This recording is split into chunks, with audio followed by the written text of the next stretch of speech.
lá, queridos, vamos abrir a palavra de Deus no livro de Provérbios. Provérbios, capítulo 16. Vamos dar início aqui ao livro de Provérbios. Provérbios 16, a partir do versículo 1.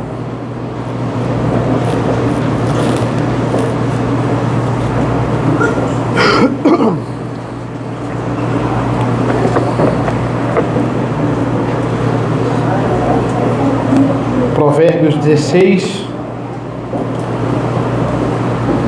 a partir do versículo 1.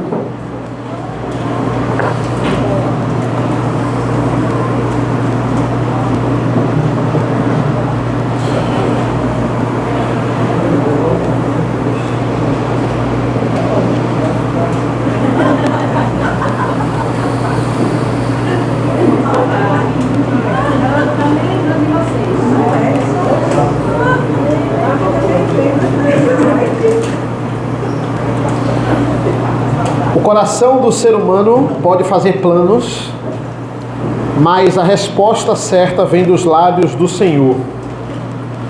O coração do ser humano pode fazer planos, mas a resposta certa vem dos lábios do Senhor. Alguém pode ler o versículo 3, por favor? Entregue as tuas obras ao Senhor, e o que você tem planejado se realizará. Érica, lê também o 4, pode ser? O Senhor fez todas as coisas para determinados fins, até o ímpio para o dia da calamidade. Amém. Alguém pode ler o versículo 9? O coração do ser humano traça o seu caminho, mas o Senhor lhe dirige os passos. E por último, alguém pode ler o versículo 33? Para fazer os sorteios passados os dados, mas toda decisão consegue. Amém. Senhor nosso Deus, nosso Pai, nos prepara neste momento, nos capacita para esse estudo, nos abençoa ao longo desta manhã, em nome do teu Filho amado Jesus. Amém.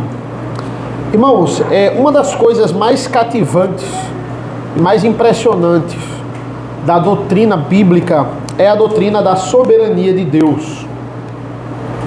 Por quê?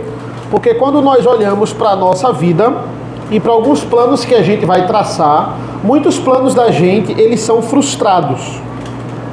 Quantas coisas a gente planeja, mas aquilo ali que a gente planejou não sai como a gente planejou. Pode até sair, mas não sai como a gente planejou. Ou não vai sair de jeito nenhum, ou sai, mas não no tempo que a gente queria. Ou não no tempo que a gente pensava que ia estar pronto. A gente até conclui, mas assim, poxa, quantos imprevistos para eu conseguir concluir isso aí. E nesses momentos, quando os nossos planos não dão certos, não há nada mais confortador que a gente se apegar à doutrina da soberania de Deus. Por outro lado, eu preciso lutar contra a minha natureza pecaminosa e o meu coração que sempre quer, e entenda isso, o meu coração sempre vai querer, por causa da minha natureza, tirar Deus do comando. Tirar Deus do trono, digamos assim. Embora que isso seja impossível, o meu coração ele vai querer colocar Deus à parte das minhas escolhas. Embora que a própria doutrina da soberania de Deus e dos decretos de Deus, elas tirem essa hipótese, essa possibilidade. Mas é o meu coração em querer fazer as coisas do meu jeito. Imagina se nós tivéssemos o poder de Deus, a soberania de Deus, a autoridade de Deus. A gente só ia, por causa da nossa... o poder de Deus por causa da nossa natureza pecaminosa. A gente só ia querer o que fosse da nossa vontade. E muitas coisas que nós queremos é pecaminoso. O coração do ser humano pode fazer planos, mas a resposta certa vem dos lábios do Senhor. O que é que isso quer dizer? O que é que esse provérbio ele quer dizer? Ele quer dizer o seguinte: você pode até planejar. Deus está dizendo assim: planeje, trace metas aí, arranja estratégias para conseguir o que você quer. Mas na hora da execução, quem vai executar sou eu. Será que Deus está dizendo isso? Será que muitos interpretam esse provérbio desse jeito? Assim, olha, Deus ele deixa você livre para planejar, para sentar, pensar, arquitetar de como você quer que isso aconteça, mas na hora de você praticar, aí vai ser com Deus. Essa afirmação, ela está correta ou não?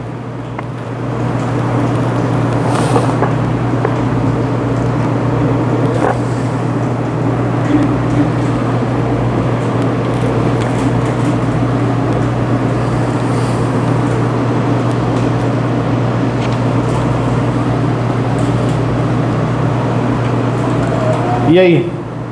A gente pode dizer isso? Deus lhe deixa livre para planejar. Planeje. Mas na hora da execução, só Deus. Aí entra a soberania de Deus. Isso está correto ou não? Dê um palpite aí. Nada? Oi?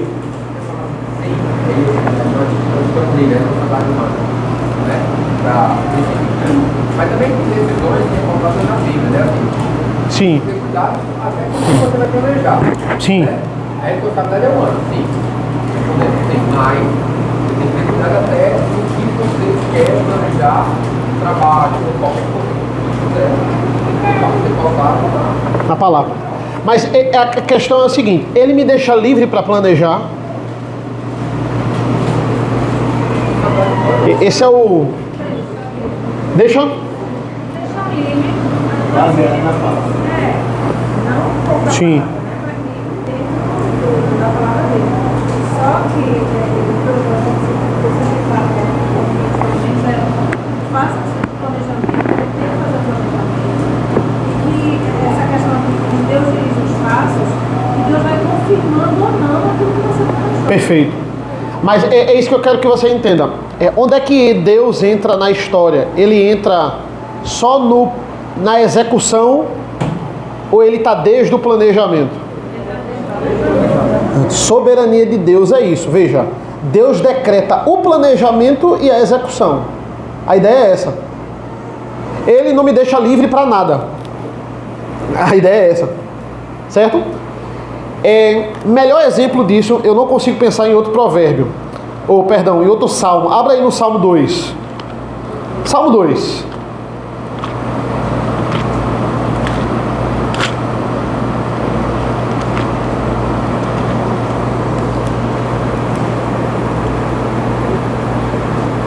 Deus ele é soberano no planejamento e na execução.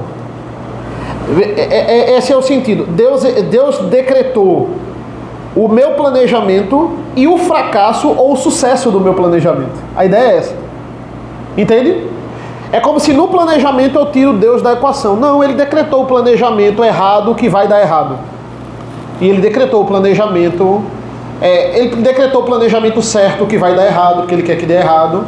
E ele decretou o planejamento certo que vai dar certo. Entende? Versículo 2. Versículo 1, né? Salmo 2, perdão. Por que se enfurecem as nações e os povos imaginam coisas vãs? Os reis da terra, veja o que é que eles fazem. Eles se levantam e as autoridades conspiram contra o Senhor e contra o seu ungido, dizendo: vamos fazer o seguinte, vamos romper os seus laços e sacudir de nós as suas algemas. Vamos nos planejar para nos livrarmos de Deus. As algemas que ele colocou em nós vamos sacudir elas e vamos ser livres. Reação de Deus, versículo 4. Aquele que habita nos céus dá risada. O Senhor zomba deles. Na sua ira, a seu tempo, lhes falará, e no seu furor os deixará apavorados, dizendo: eu constituí o meu rei sobre o meu santo monte Sião. O que é que Deus... Qual é a reação de Deus diante desse planejamento específico aqui das nações de se rebelar contra ele? É uma reação de risada ou uma reação de zombaria. E a gente já estudou isso aqui. Isso é um antropomorfismo. É um sentimento humano que eles estão colocando em Deus. Deus ele olha e diz assim: Eu decretei o planejamento e o fracasso desse planejamento. Eles estão achando que esse planejamento que eles estão fazendo é a parte de mim. Mas não, eu decretei tudo, incluindo o fracasso do plano deles. Eu sou soberano sobre tudo. Por isso que a reação de Deus é, ele está um passo à frente de tudo.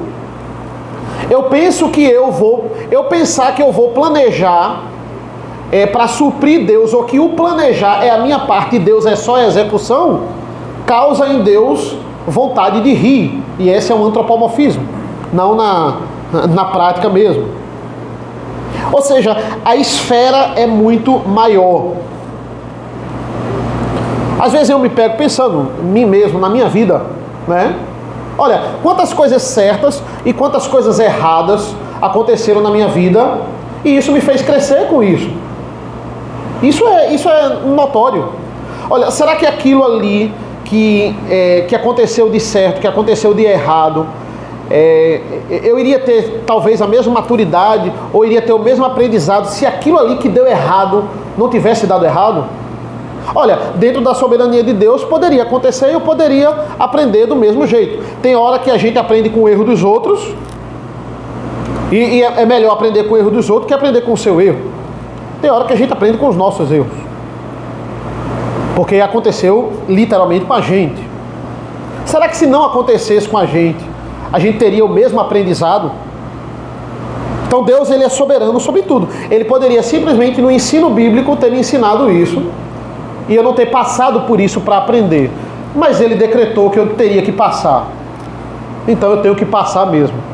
É porque ele decretou, não poderia ter aprendido com o erro dos outros ou no ensino, não. Ele é soberano. E nessa esfera aí, não cabe a mim questionar a Deus o modo como ele quis me ensinar. Esse é o fato. É a soberania de Deus dentro de tudo. Às vezes eu brinco com Mariana, eu digo, Mariana, eu te conhecia desde a minha primeira namorada, né? Mas coube tudo acontecer como deveria acontecer. Ela conheceu todas as minhas ex-namoradas e eu conheci todos os ex-namorados dela, porque eu já conhecia ela.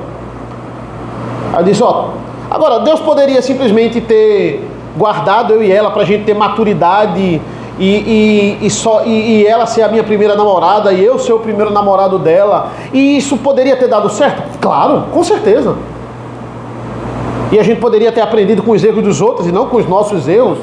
Talvez isso poderia acontecer, poderia. Mas coube ao Deus providenciar, sim. Aí eu brinco com ela, se arreta, eu digo, olha, a gente tem que louvar e agradecer até pelas ex-namoradas. Aí ela fala um negócio que eu não posso falar aqui, né? E temos que agradecer até. Vamos orar por ela? Aí a gente não ora, né? Então é isso.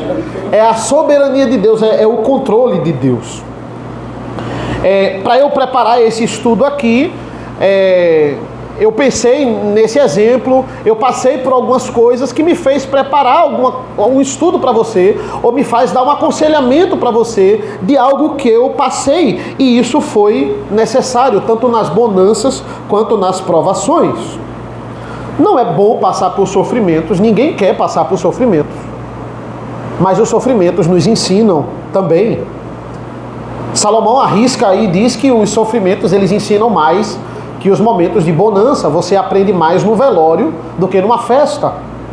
É o que Salomão vai falar lá em Eclesiastes. Ou seja, Deus ele é soberano sobre o plano e sobre a execução do plano.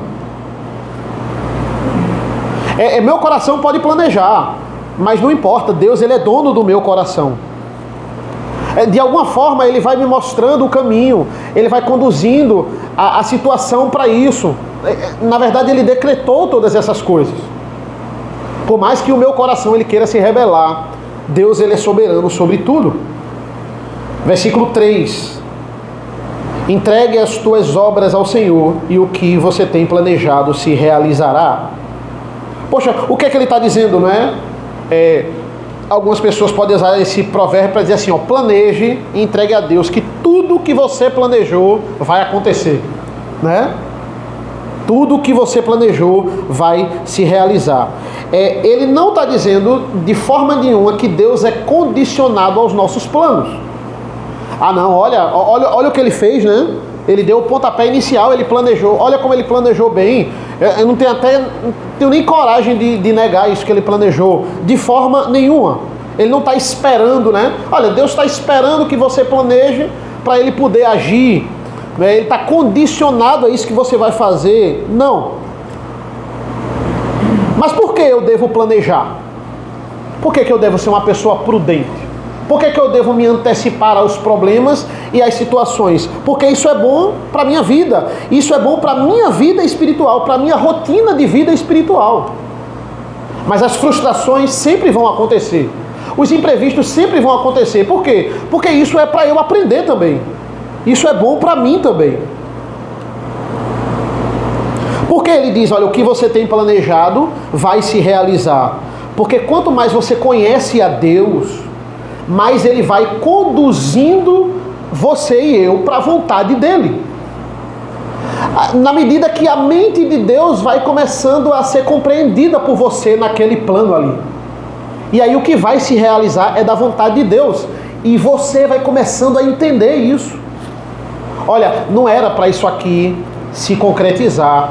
Então foi da vontade de Deus. Louvado seja o nome do Senhor. A gente vai compreendendo essas coisas. Ou seja, é o ato de você entregar o planejamento que você fez nas mãos de Deus. Isso não vai ser bom para Deus. Deus não vai melhorar com isso. Isso vai ser bom para mim. Isso vai ser bom para você. De fato, a sua vontade vai se realizar. E cada vez mais a sua vontade vai sendo o que você planejou. Porque você vai entendendo a vontade dele. Existe uma concordância aí. Versículo 4. O Senhor fez todas as coisas para determinados fins, até o ímpio para o dia da calamidade. Quando mande esse versículo para o seu arminiano mais próximo, né? Isso aqui é predestinação pura. Deus fez tudo para o seu determinado fim, até o ímpio para o dia da calamidade. Como é que você nega predestinação quando você lê esse versículo aqui, né? O arminiano, qual é o argumento do arminiano? Ele vai dizer o seguinte: não, isso aqui não é para salvação. Isso aqui é para uma obra específica. Isso aqui é para um serviço, né? O Senhor fez todas as coisas para um determinado serviço, para uma determinada obra aqui na terra, até o ímpio para ele não ter sucesso. O dia da calamidade aqui para o arminiano é o dia que vai dar errado o plano dele. Não, o dia da calamidade aqui é o dia da condenação. Até o ímpio para o dia final, quando ele vai ouvir a sentença de uma vez por todas de que ele está condenado. Deus separou todas essas coisas. Se ele não concordar, aí você vai logo para Romanos 9 para ele. Romanos 9 é excelente para falar sobre predestinação. Aí Matthew Henry, comentando sobre esse provérbio, ele vai dizer aqui, ele diz assim, olha, Deus, ele não é glorificado pelo ímpio, no sentido de que o ímpio não abre a boca para glorificar a Deus. O ímpio, ele não faz isso para glorificar, para louvar a Deus, mas Matthew Henry vai dizer que ele é glorificado por causa do ímpio. Pelo que Deus vai fazer na vida do ímpio, Deus, ele vai ser glorificado. Matthew Henry leva a gente a uma consciência interessante. Ele vai dizer assim, ó, do mesmo jeito que Deus separa o ímpio para o dia da calamidade, Deus dá poder ao ímpio e Deus dá autoridade ao ímpio para perseguir a igreja. Quem é que dá autoridade ao ímpio para fechar as igrejas? Quem é que dá poder ao ímpio, armas ao ímpio, exército ao ímpio para perseguir a igreja? Se não é o próprio Deus. É o diabo que faz isso, né? Então ele vai dizer, Deus dá esse poder também, para no final destruí-los. Quantas vezes Deus fez isso no Antigo Testamento? Ah, vocês estão ruins, eu vou mandar os caldeus, eles vão acabar com vocês, eles vão levar vocês, depois eu vou levantar uma nação mais forte, ímpia também, que vai acabar com os caldeus, depois eu vou pegar essa nação e vou destruir. Quantas vezes Deus fez isso? Usou o ímpio para disciplinar a igreja, para perseguir a igreja, para depois punir o próprio ímpio. Esse é o poder, né? É a dimensão da soberania de Deus. Versículo 9. O coração do ser humano traça o seu caminho, mas o Senhor lhe dirige os passos. Na verdade, eu peguei 5 provérbios aqui que falam de uma mesma temática. Eles falam sobre essa questão da soberania de Deus e o 4 aqui especificamente sobre também predestinação. Isso aqui não é um desânimo para eu e você nós planejarmos. Eu não vou planejar porque Deus já decretou todas as coisas mesmo. Decretou até que eu não vou planejar, né? Se Deus é soberano, para que eu vou planejar? Não é pecado, irmãos, você planejar. Não é pecado você pensar, poxa, como é que eu quero estar daqui a 10 anos? No âmbito familiar, no âmbito financeiro, né? Na igreja, a gente pensar juntos na igreja. Como a gente quer que essa igreja esteja daqui a 10 anos? 15 anos? Como é que eu quero estar na minha vida daqui a 20 anos? Não. Saber que Deus está no controle não é um impeditivo para eu traçar um plano, mas também o que eu devo fazer ao fazer o plano é entender que Deus dirige cada passo disso, desde o plano até a execução dele. Como eu iria deixar você alegre, irmãos? Você ia sair daqui alegre, eufórico, muito animado, se eu dissesse assim, olha, se você quiser, vai acontecer, né? Quantas igrejas pregam isso? A força está dentro de você. Só depende de você. Se você traçar metas, planos e bote diante de Deus e diga, Deus, veja como isso aqui está bem feito. Exija que isso aconteça como você quer que aconteça. Você iria sair aqui alegre hoje, motivado. Mas você ia sair, daqui a uns anos você ia estar frustrado. Você ia estar decepcionado com a igreja. Porque muitas das coisas que nós planejamos simplesmente não vão acontecer. Ou não vão acontecer como a gente quer. Ou não vão acontecer no tempo que a gente quer. Pense nisso, irmãos. Quantas coisas tem que convergir para que o que eu quero que aconteça, de fato aconteça. Ou onde eu estou agora, com quem eu estou, de fato isso se concretizou. Quantas coisas teve que convergir para isso? Como seria fácil eu simplesmente ir pelo outro caminho e nada do que está acontecendo aqui acontecesse se eu não estivesse aqui? Pense nisso. Quantas das coisas... Poxa, se eu tomasse aquela decisão ali, talvez eu não estaria aqui. Se eu fizesse aquilo ali diferente, talvez eu não teria o pensamento que eu tenho hoje, ou isso não seria uma porta aberta para isso, porque não depende de nós, porque nada de fato depende de nós. A gente começa a entender que tudo depende de Deus, e aí você começa a entregar as coisas a Deus. Olha, Senhor, do mesmo jeito que eu cheguei até aqui, o Senhor me sustentou. Faz isso na próxima semana. Faz isso no próximo mês. O que realmente tem que dar certo, vai dar certo. E o que não tem que dar certo, não vai dar certo. Veja, é interessante, né? Como eu falei para vocês no Salmo 2. Soberania de Deus me faz lembrar muito esse Salmo. Versículo 3. O ímpio vai dizer, vamos romper os seus laços e vamos sacudir de nós as suas algemas. Ele tem um pensamento, olha como é exatamente assim como o ímpio age. Ele tem um pensamento, ele tem uma forma nova que vai libertar ele das amarras da religião, é o que ele vai dizer. Olha, pensa desse jeito, pensa dessa forma, que aí você vai estar livre. Eu vou pegar as minhas algemas e eu vou me libertar. Mas isso é um engano. O mundo quer que a gente pense isso. Isso, na verdade, é a prisão. Essa liberdade de pensamento que o mundo prega é a prisão. Liberdade mesmo é você estar preso, ser escravo de Cristo. Isso é liberdade. É muito bom, é muito prazeroso quando Cristo de fato é o meu Senhor. Por quê? Porque Ele me comprou. Ele me comprou. Versículo 33. Para fazer um sorteio são lançados os dados, mas toda a decisão procede do Senhor. Aqui ele fala muito sobre lançar a sorte. No Antigo Testamento, por exemplo, a gente tem vários exemplos de sorte, não é? A gente tem ali, por exemplo, 1 Samuel 14, o sorteio ali entre Jonatas e Saul. A gente tem o próprio barco com Jonas, o sorteio que é feito. Na escolha de Matias, né? O sorteio que também é feito. Na verdade, o sorteio ele era feito quando existia uma imparcialidade muito grande para resolver aquilo ali. E ele é feito só num determinado momento. O sorteio, ele o que mostra, o que é que esse provérbio mostra? Ele mostra que até o sorteio ele tem o controle de Deus. É Deus quem decreta.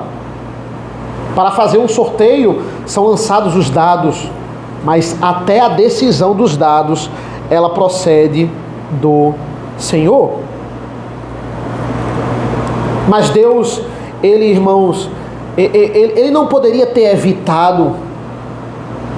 Ele não poderia ter evitado que as coisas ruins na minha vida acontecessem e mesmo assim eu aprendesse. Poderia, mas a gente não sabe por que ele não evitou.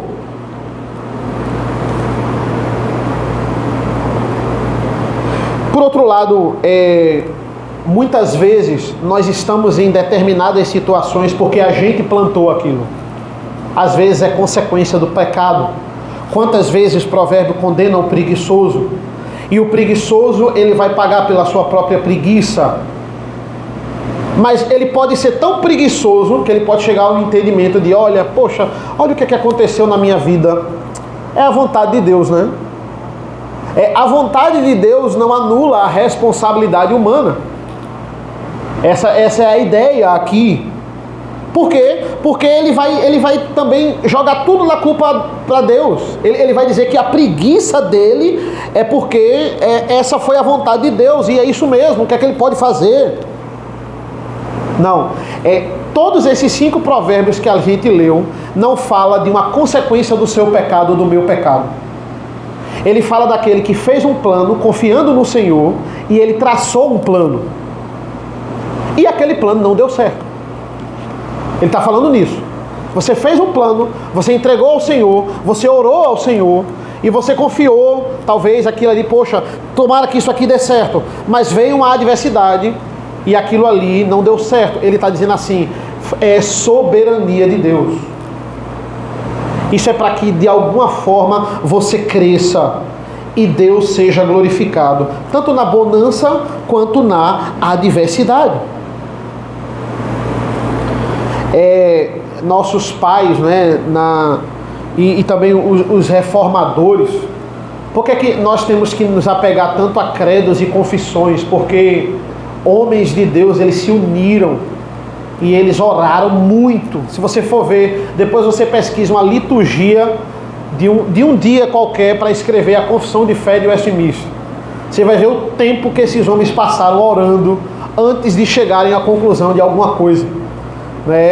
Eram liturgias que incluíam horas de oração antes deles começarem a pauta do dia. E é interessante, né? Toda vez que eu olho para mim, eu me pergunto assim, olha, estou discordando aqui da confissão. Você tem que pensar 2 vezes, 3, 4 vezes, porque você está discordando de homens de Deus que se uniram ali juntos para falar sobre as doutrinas e as verdades bíblicas, né? Capítulo 2, no parágrafo 1, ele vai dizer assim, olha o que ele vai falar sobre, ele está falando sobre a Santíssima Trindade, e ele fala sobre Deus. Há um só Deus vivo e verdadeiro, o qual é infinito em seu ser e perfeições. Ele é um Espírito puríssimo, invisível, sem corpo, membros ou paixões. É imutável, imenso, eterno, incompreensível, onipotente, onisciente, santíssimo, completamente livre e absoluto, fazendo tudo para a sua própria glória e segundo o conselho da sua própria vontade, que é reta e imutável, é cheio de amor, é gracioso, misericordioso, longânimo, muito bondoso e verdadeiro remunerador dos que o buscam, e contudo justíssimo e terrível em seus juízos, pois odeia todo o pecado, de modo algum terá por inocente o culpado. Romanos 9 ainda diz: quem é o homem para contender com Deus? Diante de tudo isso que Deus é, de que esses homens chegaram a uma conclusão dentro da palavra de Deus, por que eu ainda me levanto para questionar a Deus? Ou questionar os seus planos? Ele faz convergir todos os seus planos para a sua glória. Ou seja, é pegar a minha angústia, é pegar o meu sofrimento, a minha indecisão ali, eu não sei sobre o futuro, como é que isso vai se desenrolar, e eu entregar a minha preocupação nas mãos de Deus. Não viver com medo. Veja, você pode estar preocupado com alguma coisa, você pode se planejar para aquilo ali não acontecer, isso não é pecado, mas você não pode viver, por exemplo, teve a pandemia em 2020, quantas pessoas elas simplesmente entram em pânico quando elas ouvem uma notícia sobre a possibilidade de uma nova pandemia? Quantas pessoas? E quantas notícias a gente tem? Está surgindo um vírus aí que vai acontecer tudo de novo. Tem gente que, se ouvir isso, entra em pânico. Ou pessoas que estão angustiadas quando elas olham a situação política do nosso país, econômica. Veja, você pode ficar triste, você pode ficar preocupado, você tem que orar por isso, entende? Mas a sua e a minha ansiedade, elas não vão mudar isso. Elas não vão mudar. Elas não vão contribuir em nada. Eu brinco com meu pai acompanha esses canais de política todinho. Aí, na época do governo Bolsonaro, tinha sempre o 7 de setembro, que era manifestação contra isso. Aí toda vez ele dizia: agora vai mudar, depois desse 7 de setembro, vai mudar tudo. Aí eu fico tirando onda com ele, ele disse: agora muda, né? Aí já perdeu a esperança, né? Porque 7 de setembro faz, acho que assim, 5, 6, 7 de setembro e nunca mudou nada. Eu estudo história, gente. Veja, manifestação, ela tem a sua finalidade histórica. Elas fazem pressão para alguma coisa, porque os políticos terminam vendo o apoio popular e ela tem a sua relevância, mas entenda, manifestação, ela sempre mais piorou do que melhorou.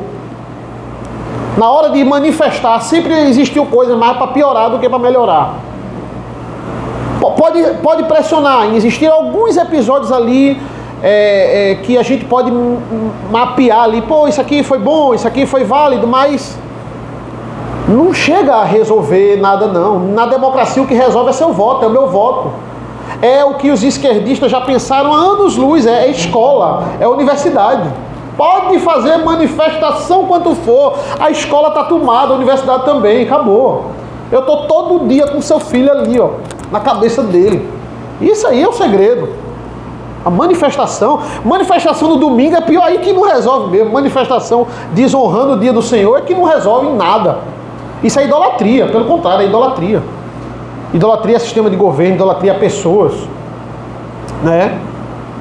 Então é isso que a gente tem que entender. Vamos pegar essas coisas. A gente fica muito ansioso com isso. 2026 vai ser o ano da ansiedade. Tome ansiedade, como é que vai ser? Eu já estou imaginando. Mas é entregar essas coisas nas mãos do Senhor, porque Ele controla tudo.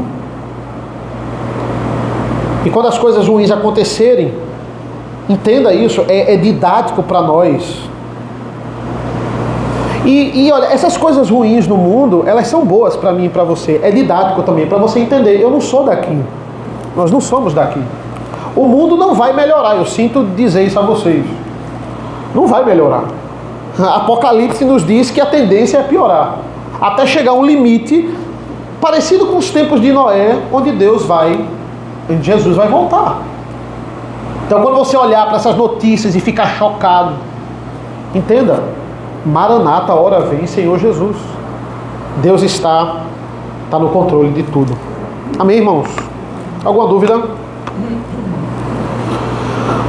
Ok, vamos orar. Senhor nosso Deus, nosso Pai, te agradecemos pela leitura da Tua Palavra, pela meditação da Tua Palavra. Nos abençoa, Senhor, nesta manhã. Obrigado por esse domingo abençoado, por esse culto abençoado que tivemos. Obrigado pela escola dominical. Nos abençoa, nos leva para casa, nos traz logo mais à noite para o Teu Santo Culto, onde mais uma vez iremos ouvir a tua santa palavra. Nos abençoa nesta manhã, em nome do teu filho amado Jesus. Amém. Amém. Deus abençoe.